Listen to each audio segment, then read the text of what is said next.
시간입니다. 저희가 지난주에 이어서 하나님의 이름에 대해서 살펴보는데 좀 이제 복습을 하면서 이렇게 알아가면 좋을 것 같아요.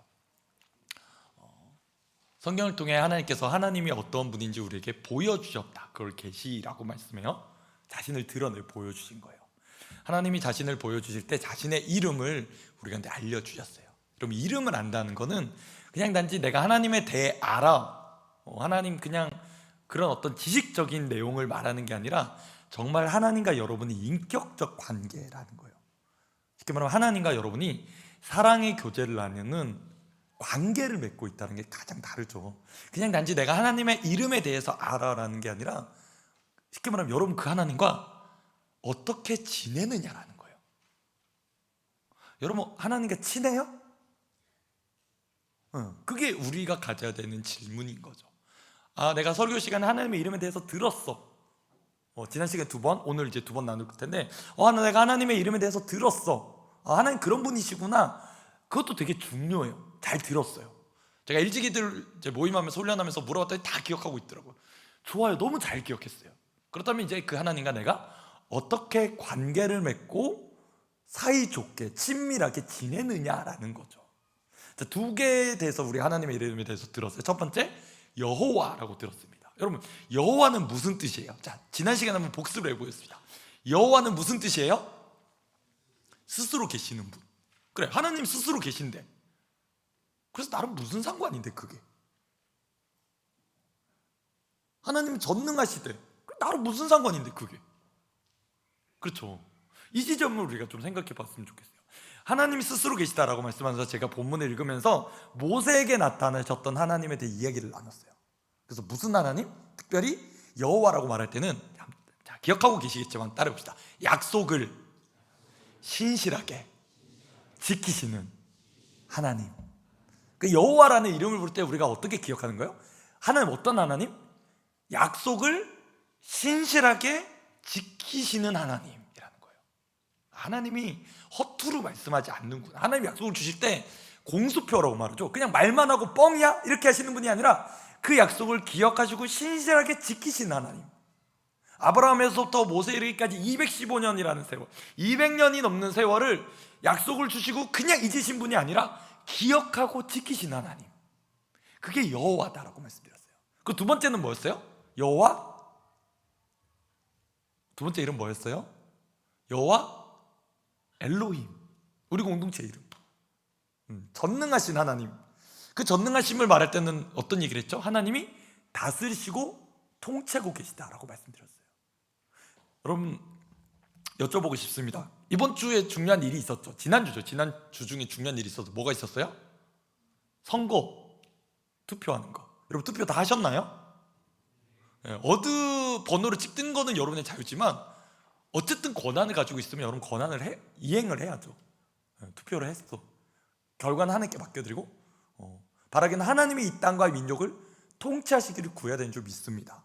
그리고 이 땅의 지도자들이 하나님의 권위 안에 순복하여서 정말 하나님을 두려워하고 백성을 사랑하는 공복으로서, 공적인 리더로서 잘 세워지기를 우리는 그래서 기도해야 되는 줄 믿어요. 자, 그 얘기를 드렸습니다. 여호와, 여호와 엘로힘. 사실은 성경에 나타난 하나님의 이름이 여러분 검색해 보시면 나와요. 한 20몇 가지 나와요. 왜냐면 시간상 다 못하고 특별히 우리 공동체와 관련해서 딱 하나님이 주셨던 마음들이 있거든요. 그걸 나누고자 하는데 공교롭게도 오늘 찬양에도 그런 내용이 나왔습니다. 여러분 혹시 여호와 로이라고 들어보셨나요? 여호와 로이. 생소하죠? 이렇게 들으면. 근데 찬양으로 여러분이 고백했어요. 여호와는 나의 목자시다라는 거예요. 여호와 로이도 있어요. 여호와는 나의 목자. 여러분 여호와가 나의 목자시다는 건 무슨 의미예요? 되게 의미가 깊죠. 양은요 절대 자기 혼자서 아무것도 못하는 존재예요. 절대 의존 뿐만 아니라 그래서 내게 부족함이 없습니다라고 고백할 수 있는 게 여호와 로입니다. 우리 대표기도회 준형제님이 참 잘했는데요. 여호와 이레, 여러분 그건 들어보셨을 거예요. 여호와 이레는 무슨 뜻이에요? 준비하시는 하나님, 미리 준비하신 하나님. 그런 이름도 있고 또 여호와 라파는 뭐예요? 치유하신 하나님. 말고도 많은 이름이 나와요. 그러나 오늘도 여러분이 우리가 시간상 2가지를 살펴보고자 하는데요. 첫 번째는 여호와 삼마입니다. 여호와 삼마. 무슨 뜻이냐면 여호와께서 거기에 계신다라는 뜻이에요. 오늘 말씀을 이해하기 위해서는 우리가 읽었던 에스겔서를 조금이라도 좀 이해하는 게 필요해요. 이 배경에서 나온 말이거든요. 에스겔서를 읽어보면 하나님이 이스라엘 백성과 원래는 함께 하시기로 약속하셨다가 이 백성이 너무 망가진 거예요. 너무 망가져 버렸어요. 그래서 하나님의 임재의 상징인 성전에서 하나님이 떠나셔요. 여러분, 충격적인 게 한번 생각해 보세요. 하나님이 없는 그리스도인, 상상이 되세요? 하나님이 없는 교회, 여러분 어떤 느낌이 드세요? 하나님이 느껴지지 않는 그리스도인 삶, 하나님이 느껴지지 않는 교회 예배, 어떠세요? 이거는 그냥 다른 어떤 부가적인 게, 부차적인 게 없는 정도가 아니라 가장 본질적인 게 없어진 거잖아요. 하나님이 없는 예배. 우리끼리 좋아해, 막 우리끼리 축복도 해, 우리끼리 격려도 해, 우리끼리 위로도 해. 근데 거기에 하나님이 없어. 어때요, 여러분? 근데 에스겔서를 읽어보면 하나님이 성전에서 떠나세요. 근데 감사한 건 뭐냐면 하나님이 떠나시고 끝나는 게 아니라 이 47장 48장에 보면 하나님이 다시 영광 가운데 임하시는 걸 보여줘요. 하나님이 잠시 떠나신 것은 징계의 차원이었던 거예요. 내가 너희를 영원히 버리려고 하는 게 아니라 잠시 잠깐 너희를 징계하기 위해서. 그래서 너희를 잠깐 떠난 거예요. 하나님 다시 돌아오시는 거예요. 돌아오시면서 이 백성을 어떻게 하시는 거예요? 그 과정 가운데 회복시키시는 거예요. 회복, 더 온전하게 하시고자 하는 거예요. 그래서 하나님이 이 백성 가운데, 이 성 가운데 함께 계신 이야기가 에스겔서의 마지막이에요. 내가 너희를 버리지 않아, 내가 너희와 함께 하고 있어 라는 얘기죠. 그 뜻이 뭐냐면 여호와 삼마라는 거예요. 성의 이름을 그렇게 지으라고 하셨어요. 성을 부르서 뭐예요? 여호와 삼마, 하나님이 거기 계시다, 이런 말이 단지 그냥 거기 계시는 이런 뜻이 아니라 하나님이 함께하고 계시다라는 거예요. 하나님 함께하고 계시다. 여러분, 하나님이 함께하고 계시다. 여러분 삶 가운데, 자, 우리가 그리스도인이라는 정체성을 잘 기억했으면 좋겠어요. 여러분, 그리스도인의 많은 정체성이 있겠지만 저는 여러분이 가장 1번의 정체성이 뭐냐면 바로 하나님의 자녀라는 거예요. 믿으세요? 여러분, 예배는 아무나 드릴 수 없어요. 예배는 예배자들이 드리는 거예요. 근데 예배자가 되기 위해서는 하나님의 자녀가 되어야 돼요. 하나님의 자녀가 아닌 사람은 예배를 드릴 수 없어요. 여러분 기억하십시오. 그 예배자를 하나님이 만나주세요. 그 예배자를 만나기를 원하세요. 하나님과 예배자의 마음과 마음이 통하기를 원하세요. 단지 내가 너희 함께 있어, 그런 의미가 아니라니까요. 내가 너와 교제하고 싶어라는 거예요. 제가 아마 엘로힘 공동체를 맡아서 계속 얘기하는 게 이 주제를 지금 연초부터 지금까지 계속 얘기하고 있어요. 신앙은 뭐다? 신앙은 관계다라는 거예요. 관계예요, 관계. 내가 한 주간 어떤 일을 겪었든지, 어떤 문제가 있었고, 어떤 사고가 있었고, 어떤 어려운 일이 있었든지 괜찮아. 그래서 내가 하나님과 어떻게 관계 맺고 있느냐, 지금 어떻게 친밀함을 누리고 있느냐, 이 부분을 점검하라는 거예요. 이 부분을 늘 돌아봐야 된다는 거예요. 내가 하나님과 한 주간 어떻게 지냈지? 너무 바빴어, 너무 정신없었어. 하나님 여기 계세요? 그런 거예요. 내가 예배를 드릴 땐 열심히 드려요. 우리 청년들 보니까 정말 열심히 예배 드려요. 마음을 다해, 뜻을 다해 막 예배 드려요. 근데 이 예배당 문을 나가면서 자, 하나님 여기 두고 안녕히 계세요 하고 나는 나가는 것 같아. 하나님 여기 성문교회를 잘 지키고 계세요? 저는 이제 갈게요. 안녕히 계세요. 그렇게 예배 드리는 모습. 하나님과 어떻게? 함께 가야죠. 어디 가시는 거예요, 여러분? 여러분 있는 캠퍼스에, 여러분 있는 가정에, 여러분이 일하는 알바와 직장 가운데, 여러분이 살아가는 그 삶의 발걸음 가운데 하나님이 함께 가셔야죠. 하나님을 마치 여기 모셔두는 것 같아. 하나님 여기 계시고 나는 이제 갈게요. 잘 계세요. 그게 아니라는 거예요. 하나님이 함께 하신다는 거예요. 자, 그 이야기를 가장 잘 보여주는 게 우리가 두 번째로 읽었던 마태복음 1장입니다. 마태복음 1장 23절. 예수님을 보내시면서 얘기해 주셨어요. 야, 아들을 낳을 건데 이름을 임마누엘이라고 해라. 그게 뭐냐? 하나님이 우리와 함께 계신다는 뜻이다. 예수님을 보내시면서 하나님의 이름, 하나님이 어떤 분인지 알려주신 거예요. 근데 그 이야기를 보기까지 마태복음 1장을 보면 여러분 족보가 나와요. 저도 어릴 때 경험했어요. 자, 이제 성경 열심히 읽어야지. 마태복음 딱 폈어. 뭐가 나와요? 족보. 난 누군지도 몰라. 솔직히 주일학교 때 더 그러잖아. 누군지도 모르겠어. 아는 건 아브라함, 이삭, 야곱 정도 아는 것 같아. 다시 덮어. 성경 어려워. 여러분, 그럼에도 보셔야 돼요.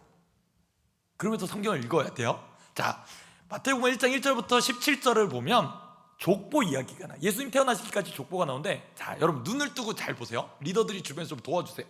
여기에 여성이 5명 등장해요. 여성분이 5명 등장해요.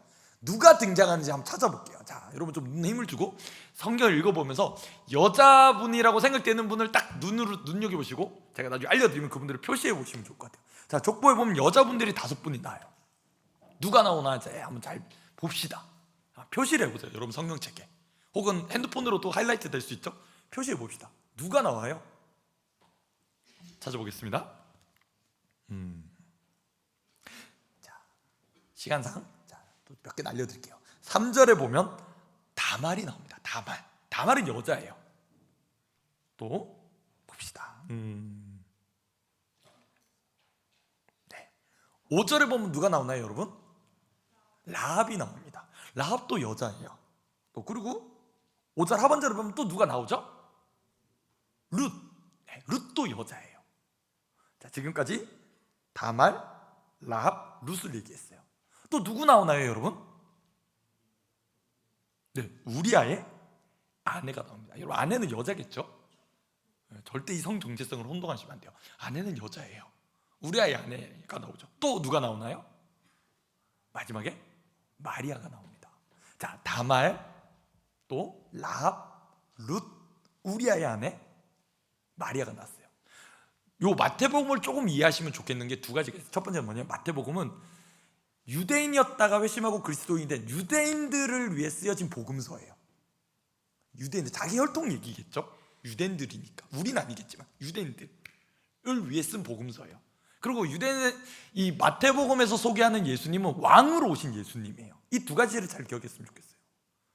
네, 자기의 족보, 유대인들이 가장 잘 아는 자기의 족보를 얘기하는데 여자분이 5명이 나왔다라는 거예요.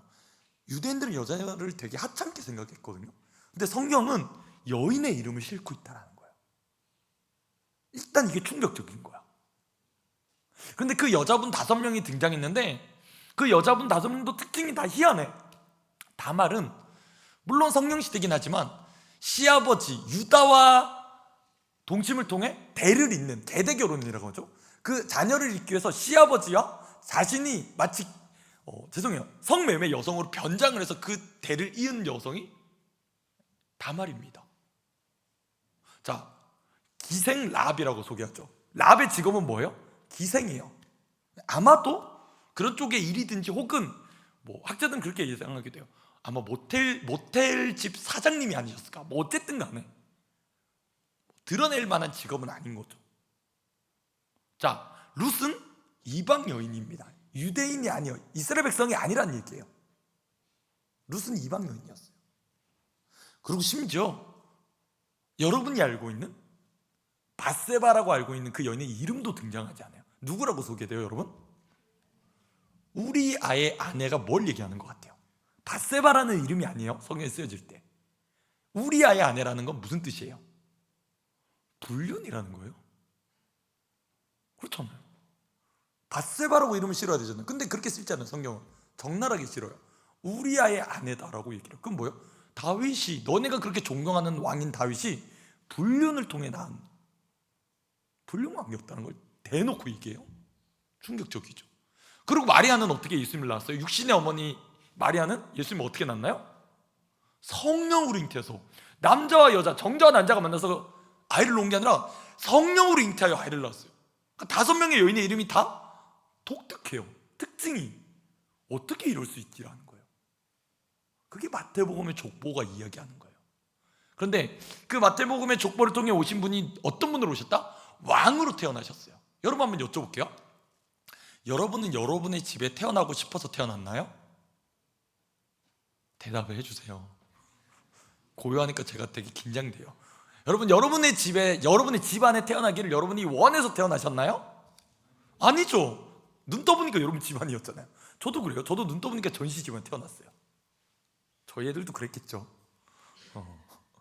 여러분, 원해서 태어나지 않았어요. 태어나고 보니까 우리 집안인 거지. 근데 여러분, 예수님은 하나님이시잖아요. 자, 생각합시다. 하나님은 자기 마음대로 하실 수 있잖아요. 그쵸?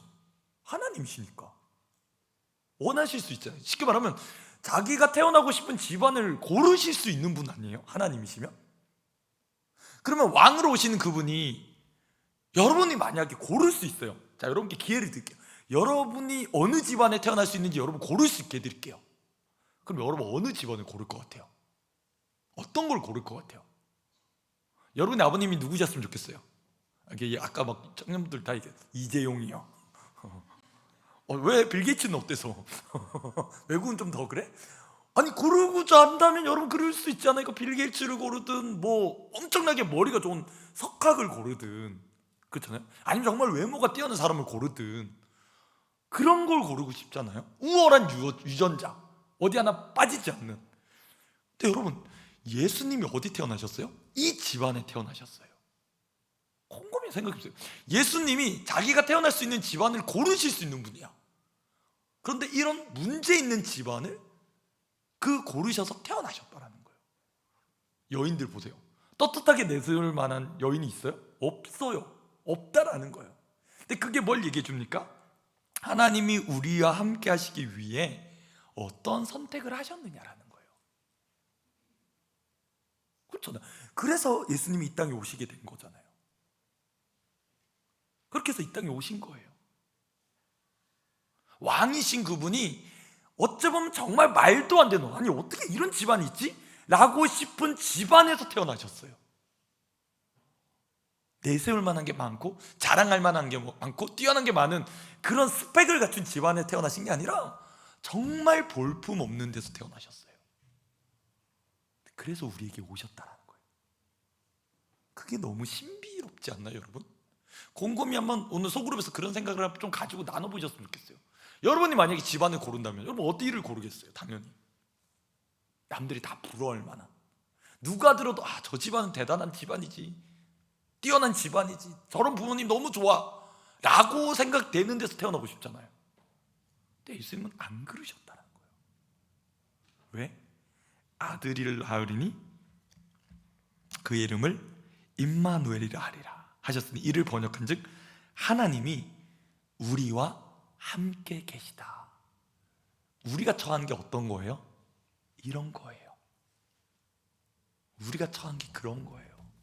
내세울 것 없는, 어디 자랑할 만한 것도 하나도 없는 부끄러움. 근데 하나님이 우리와 함께 계시려고 오셨다는 거예요. 이게 복음이에요. 그 대단하신 하나님이 나와 함께 하려고 오셨다는 게 복음이라는 거예요. 자, 그러면서 우리를 그냥 살아가게, 이 땅에서 살아가게 하시고 끝이냐? 이 땅 예수님 믿고 살아가는 게 끝이냐? 그게 아니라는 게 성경의 이야기예요. 여러분, 성경의 많은 이야기들이 다 이루어졌지만 아직 이루어지지 않은 부분이 있습니다. 어딜까요? 요한계시록입니다. 자, 이제 한 군데 성경을 이제 찾을 건데 요한계시록 21장 3절과 4절을 여러분 직접 찾을 겁니다. 신약 421페이지에 있어요. 요한계시록 21장 3절과 4절입니다. 요한계시록 21장 3절과 4절입니다. 자, 한번 말씀을 우리 청년들 크게 한번 읽어주세요. 자, 졸음도 달아나니까 자, 힘차게 한번 읽어주세요. 크게 읽어주세요. 시작. 내가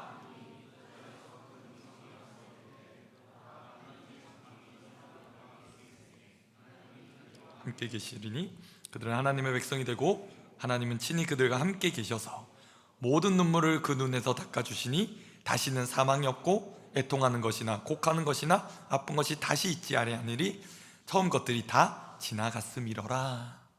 자, 이제 장차 이루어질 약속은 요한계시록에 있어요. 이게 우리의 미래예요. 여러분의 미래, 이루어질 일. 근데 보세요, 하나님이 구약의 에스겔 통해 약속하셨어. 야, 하나님이 너를 떠난 게 아니라 회복시켜서 여호와 삼마, 너희와 함께 거기 계실 거야. 너희 함께 계실 거야. 약속해 주셨어. 그게 신약에서 구체적으로 이루어졌어. 누굴 통해? 예수님을 통해. 임마누엘, 내가 너희와 함께 있겠다는 걸 보여주셨어. 예수님을 통해. 그래서 미래에 어떻게 해요? 또 보여주시는 거야. 장차 하나님의 성읍이라고 말하는 새하늘과 새 땅이 임하게 될 건데, 그때도 하나님의 성이 임하게 될 거야. 그때 어떻게 하세요? 하나님이 그들과 함께 계시리니 라는 거예요. 우리 미래 어떻게 돼요? 하나님과 함께 있게 돼요. 여러분 믿으세요? 우리가 하나님과 함께 있게 될 거래요.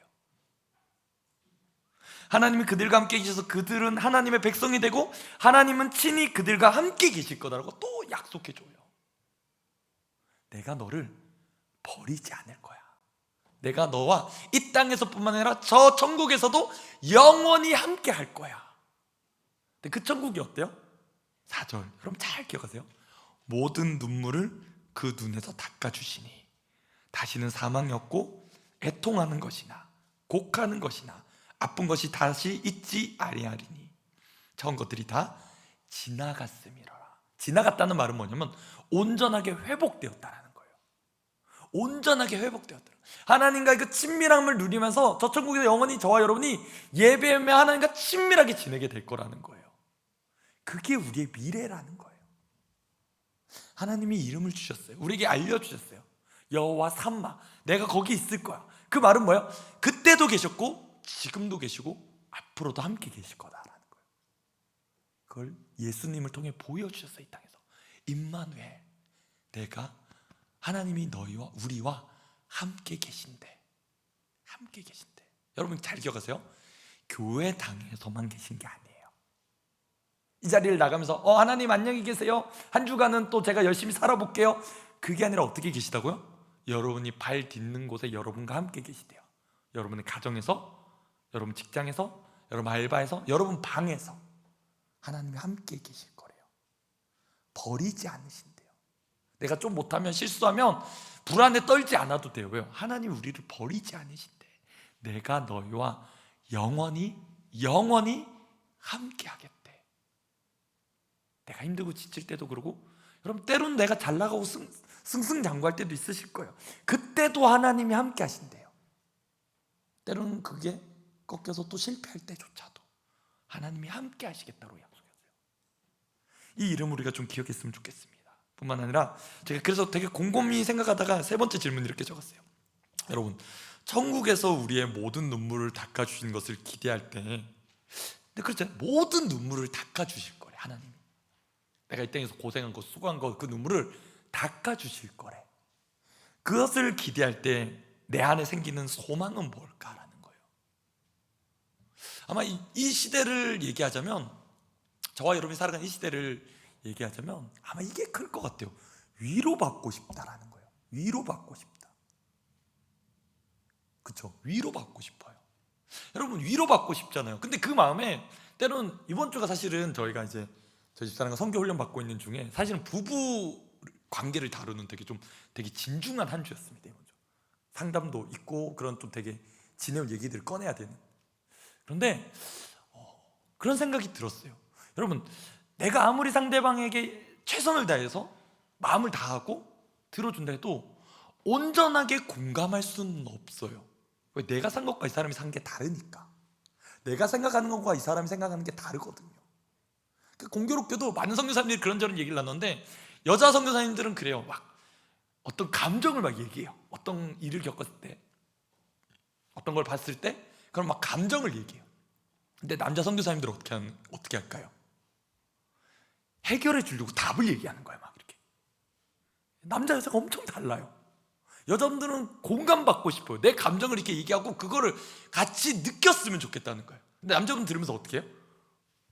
뭐예요 이거? 티야? 막 해결해 주려고 그래. 답을 얘기해 주려고 그래. 아니 그냥 공감해 달라고. 그냥 나랑 같이 이 마음을 느껴달라고. 근데 남자분 계속 들으면서 뭐 이렇게 하고 있어. 막 이렇게. 근데 여러분 잘 기억하세요. 우리 하나님은 위로해 주신대요. 은혜가 되잖아요. 왜? 그 마음을 온전히 같이 느끼시는 거예요. 온전히 그 마음과 함께 하시는 거예요. 내가 네가 어떤 마음인지 알겠다. 너 그런 마음이었구나. 야, 너 그랬겠구나. 너 되게 힘들었겠구나. 너 너무 고생했다. 야, 너 너무 수고했어. 너 정말 나를 위해 살아가는 인생 사는 거 너무 애썼어. 수고 많았어. 주님이 그 마음을 알아주신대요, 여러분. 그게 천국에서 우리의 모든 눈물을 닦아주신다라는 거예요. 그 날이 우리에게 있다라는 거예요. 얼마나 소망이 될까요?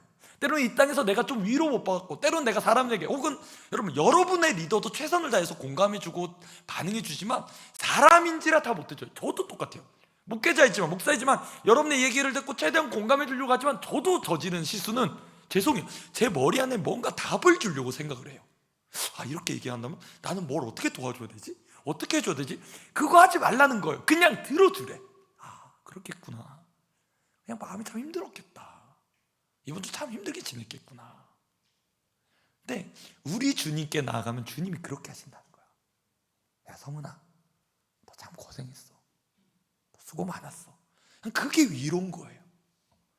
내가 어떤 걸 해결해 줄게, 어떤 걸 답을 다, 이게 아닌 거예요. 그 주님이 우리와 영원히 함께 하신대요. 그 주님이 문제 많은 나의 삶에 오셔서 지금도 함께하고 계시고 앞으로도 우리의 삶에 영원히 함께 하신대요. 그게 복음이잖아요. 그 주님을 여러분이 한 주간 붙들고 동행하며 살아가실 간절히 축복합니다. 제발 부탁드려, 예수님을 여기에 두시고 가지 않으셨으면 좋겠어요.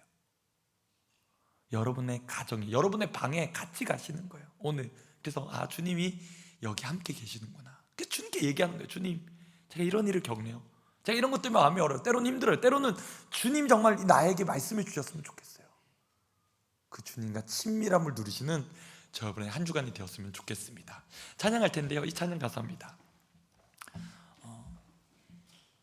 우리 없는 하늘 원치 않아 우리의 삶에 오셨네. 하나님 우리와 영원히 함께 하시네. 꿈 없는 우리에게 그 나라 보여주시네. 연약한 자들의 친구가 되어주시고 힘없는 우리의 인생을 위로하시네. 전 사실은 이런 찬양 좋아하지는 않아요. 너무 약해지는 것 같은데, 때로는 근데 진짜 살아보니까 위로가 필요할 때도 있더라고요. 근데 여러분, 여러분이 위로를 받고 회복되면 부탁드려요, 여러분 안에만 그걸 가두지 마시고 흘려보내셨으면 좋겠어요.